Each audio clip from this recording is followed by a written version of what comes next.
আমরা গণমাধ্যম কর্মীরা শুনতে পেয়েছি যে যারা ঘাতক ছিল তারা ভারতে পালিয়ে আছে।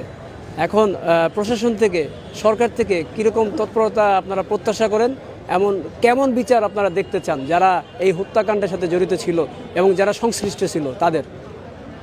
আমি আসলে বিচারের শুরুটা দেখতে চাই। আমাদের ভারতীয় আধিপত্যবাদের বিরুদ্ধের প্রথম শহীদ আবরার ফাহাদ ভাই, এটা তো আমাদের স্বীকার করতে হবে।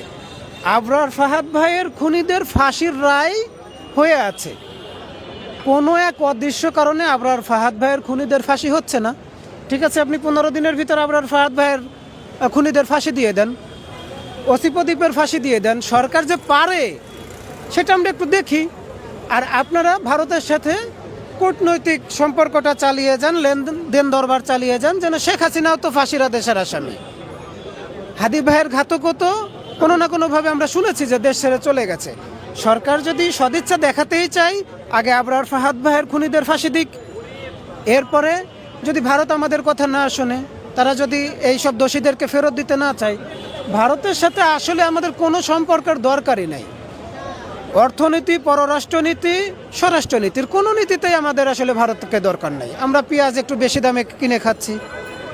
আমরা চিকিৎসার জন্য যারা 1 লক্ষ টাকা খরচ করে ভারত যাইতে পারতেছি, তারা আর 20,000 টাকা খরচ করে থাইল্যান্ড যেতে পারবে, মালয়েশিয়া যেতে পারবে। আমাদের ভারতের দরকার নাই। ভারতের সাথে সমস্ত রকম সম্পর্ককে বন্ধ করে দিতে হবে।